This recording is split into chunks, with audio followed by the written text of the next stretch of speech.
and we are joined now by the leader of the ACT Party and soon-to-be Deputy Prime Minister, and I think acting Justice Minister or Associate Justice Minister, David Seymour.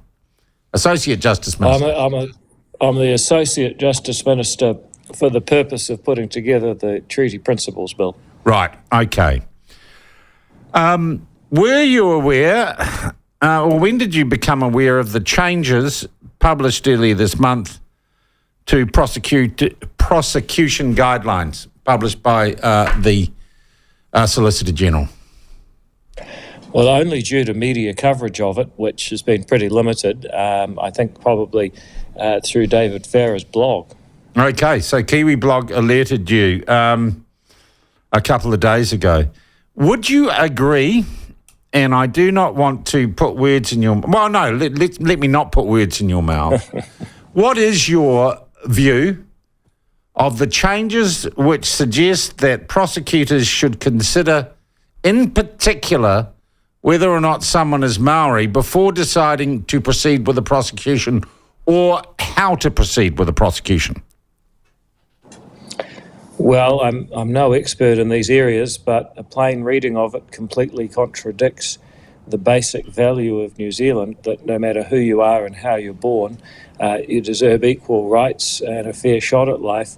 If they want to address the problem of apparent bias in the number of people being prosecuted from different backgrounds, then the call should be to treat all people equally.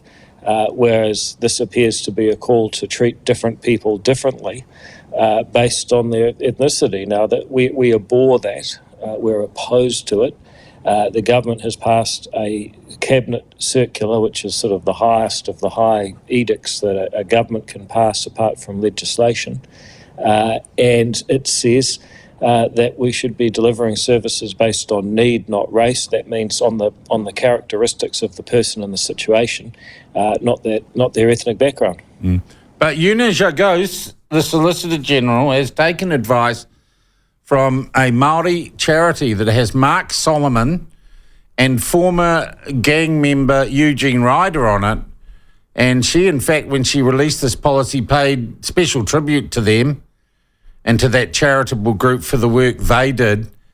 And they believe in critical race theory and the decolonisation of New Zealand. They appear to be responsible for writing the policy. Who gave Eunice Goose the right to consult them? Does she have the right to rewrite this policy in this way? Well, first of all, I don't think it's a bad thing that someone in government would listen to the people. In fact, that's what a lot of people have been asking for. And in fact, I think if there was better and more consultation before laws were made, and genuine listening would probably be in a better place. So, consulting someone in and of itself is not an issue. The question is, are they consulting a wide range of people and listening to all views? I don't have an opinion on that. I don't know how much other consultation they did. I think as far as does she have the right to issue prosecution guidelines, absolutely, it's one of her jobs. I think the objection here is that suggesting that you should, quote unquote, think carefully about somebody's race before doing justice would appear to be completely at odds with the ideals that justice in this country and other developed countries is done by. All right. Well, what are you going to do about it? Well, first of all, it's not strictly my area. No excuses, please, Minister. You are in government. What are you going to do about this? So, first of all, it is actually the truth. That's Judith Collins. What I've done is I've had my Chief of Staff reach out to her staff and say, look, we'd like to know how this happened and what can be done about it. And we've been assured that she's all over it. So who's all over it? To deal with it. Who's all over it? Judith Collins. Okay, and we've had correspondence with her, and we read it as, believe me, I don't like this. And Ms. Yagos better explain herself to the media. She is refusing media interviews. Her office are stonewalling. I'm saying it appears to me we might be in a Rob Campbell type situation here.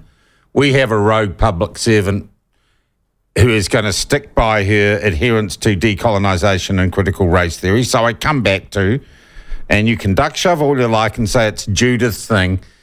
You were a government elected a year ago on the need for change and, gosh, according to my audience, stopping this sort of rubbish. So are you going to? I don't need to know the details. Well, the answer is it the intent of you as a member of this government to reverse this?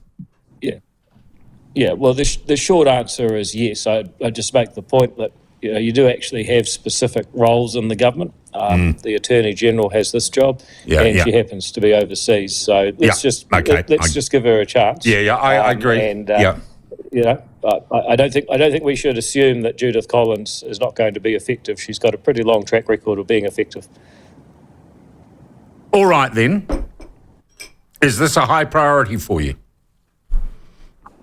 Well, of course it is. I mean, we don't want to have a justice system where people don't get equal treatment. Equal rights is one of the most important principles we have. Okay. Do you know if you're, and you say Judith Collins is, or you've been told that Judith Collins is all across it? What would your message be to Una Shagoose? Well, it's not my job to give her a message. As I say, there are specific jobs and roles, and the Attorney General has that job. But I trust that Judith will be pretty clear and upholding the values of this country, this government, and the Cabinet circular that says need not race. And you believe that these guidelines, as they regard race, need to be withdrawn or modified? Well, I don't think it's consistent with the principles that this country is built on, or that justice is supposed to be built on. I think a lot of people say that. So yes, I mean, yes, okay. Give us a time frame.